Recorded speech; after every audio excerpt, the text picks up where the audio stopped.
മലയാള cinema ചരിത്രത്തെ ദൃശ്യത്തിന് മുൻപും ദൃശ്യത്തിന് ശേഷവും എന്ന് വേർതിരിക്കാൻ സാധിക്കാത്ത വിധം ആഴത്തിൽ അടയാളപ്പെടുത്തിയ ചിത്രമാണ് ജിത്തു ജോസഫ് മോഹൻലാൽ കൂട്ടുകെട്ടിന്റെ ദൃശ്യം. ഒരു സാധാരണക്കാരനായ മനുഷ്യൻ തന്റെ കുടുംബത്തെ സംരക്ഷിക്കാൻ നിയമവ്യവസ്ഥയെയും പോലീസിനെയും വെല്ലുവിളിക്കുന്ന ആ കഥ ലോകമെമ്പാടുമുള്ള പ്രേക്ഷകരെ വിസ്മയിപ്പിച്ചു. ഇപ്പോൾ ആ വിസ്മയത്തിന്റെ മൂന്നാം ഭാഗം അണിയറയിൽ ഒരുങ്ങുകയാണ്. എന്നാൽ ദൃശ്യം 3 സംബന്ധിച്ച് കഴിഞ്ഞ ദിവസങ്ങളിൽ പുറത്തുവന്ന അപ്ഡേറ്റുകളും ടീസറും വലിയ രീതിയിലുള്ള തർക്കങ്ങൾക്കും ചർച്ചകൾക്കുമാണ് സോഷ്യൽ മീഡിയയിൽ വഴി തുറന്നിരിക്കുന്നത്. ഏതൊരു സൂപ്പർ ഹിറ്റ് സിനിമയുടെ തുടർച്ച വരുമ്പോഴും സ്വാഭാവികമായ വലിയ പ്രതീക്ഷകൾ ഉണ്ടാകാറുണ്ട്. എന്നാൽ ദൃശ്യം 3യുടെ ടീസർ പുറത്തിറങ്ങിയതോടെ സോഷ്യൽ മീഡിയയുടെ പ്രധാന ശ്രദ്ധ പതിഞ്ഞത് ചിത്രത്തിന്റെ മേക്കിങ്ങിലാണ്. ദൃശ്യം 2ാം ഭാഗം പുറത്തിറങ്ങിയ സമയത്തും സമാനമായ ഒരു വിമർശനം ഉയർന്നിരുന്നു.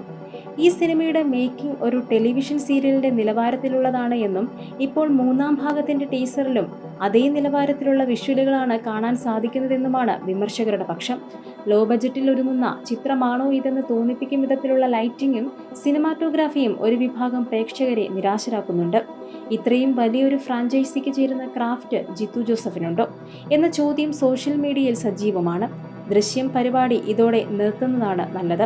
വീണ്ടും സീരിയൽ ലെവൽ ലൈറ്റിംഗ് ആണല്ലോ, തിയേറ്ററിൽ ഇതിന് ആളെ കിട്ടുമോ തുടങ്ങിയ നെഗറ്റീവ് കമന്റുകൾ ഓരോ പോസ്റ്റിനു താഴെയും നിറയുകയാണ്. എന്നാൽ ഈ വിമർശനങ്ങളെയെല്ലാം കാറ്റിൽ പറത്തുന്ന ഒരു വലിയ വിഭാഗം പ്രേക്ഷകർ മറുവശത്തുണ്ട്. അവരുടെ മറുപടി ലളിതമാണ്.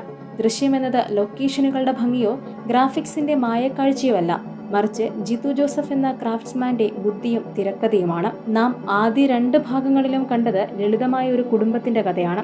ജോർജ് കുട്ടിയുടെ വീടും കേബിൾ ഓഫീസും ആ പരിസരങ്ങളും ഒരു സിനിമാറ്റിക് വിഷ്വലായി കാണിക്കുന്നതിനേക്കാൾ അതൊരു റിയലിസ്റ്റിക് അനുഭവമായി പ്രേക്ഷകരിലേക്ക് എത്തിക്കാനാണ് ജിത്തു ശ്രമിച്ചിട്ടുള്ളത്. ദൃശ്യം 2ാം ഭാഗം OTTയിൽ റിലീസ് ചെയ്തപ്പോൾ ഇതേ വിമർശനം ഉന്നയിച്ചവർ പോലും സിനിമയുടെ അവസാന അരമണിക്കൂർ കണ്ടു കഴിഞ്ഞപ്പോൾ കൈയടിക്കുകയാണ് ഉണ്ടായത്. മേക്കിംഗ് എങ്ങനെയായാലും ക്ലൈമാക്സ് കത്തിക്കാൻ ജിത്തുവിനറിയാം എന്നതാണ് ആരാധകരുടെ പക്ഷം. തിരക്കഥയിലെ ട്വിസ്റ്റുകൾ പ്രേക്ഷകനെ ആവേശം കൊള്ളിക്കുമ്പോൾ ഇത്തരം സാങ്കേതിക കുറവുകൾ ആരും ശ്രദ്ധിക്കില്ല എന്നതാണ് ദൃശ്യത്തിന്റെ മുൻകാല ചരിത്രം.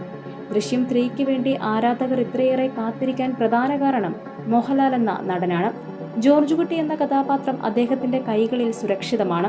നിശബ്ദനായിരുന്നു കൊണ്ട് തന്നെ ചുറ്റുമുള്ളവരെ തോൽപ്പിക്കുന്ന ആ നോട്ടവും നടത്തവും വീണ്ടും ബിഗ് സ്ക്രീനിൽ കാണുക എന്നത് ഏതൊരു മലയാളിക്കും ആവേശം നൽകുന്ന കാര്യമാണ്. ഈ ഭാഗത്തിലും പഴയ താരനിര തിരിച്ചെത്തുന്നുവെന്ന പ്രത്യേകതയുമുണ്ട്.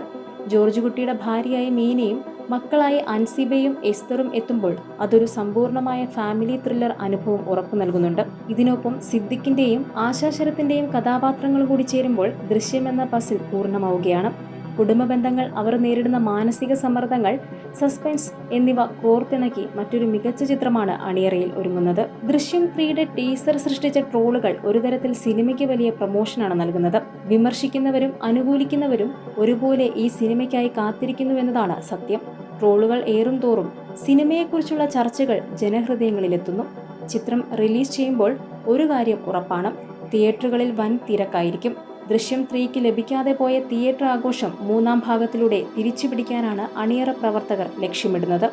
ആദ്യ 2 ഭാഗങ്ങളിലെയും സസ്പെൻസ് കണ്ട പ്രേക്ഷകർക്ക് അതിനേക്കാൾ വലിയൊരു സർപ്രൈസ് ജിത്തു ജോസഫ് കരുതിയിട്ടുണ്ടാകുമോ? ജോർജ് കുട്ടി ഇത്തവണ ആരെയാണ് കുഴിയിൽ വീഴ്ത്തുക? നിയമത്തിന്റെ കണ്ണുകളിൽ അയാൾ വീണ്ടും പൊടിയിടുമോ? വിമർശനങ്ങളുടെ മുൻപിൽ നിന്നും ദൃശ്യം 3 വിജയത്തിന്റെ കൊടുമുടിയിലേക്ക് കയറുമോ എന്ന് നമുക്ക് കാത്തിരുന്ന് കാണാം. എന്തായാലും മലയാള സിനിമയുടെ ചരിത്രത്തിൽ ദൃശ്യം 3 ഒരു പുതിയ അധ്യായം തന്നെയായിരിക്കും.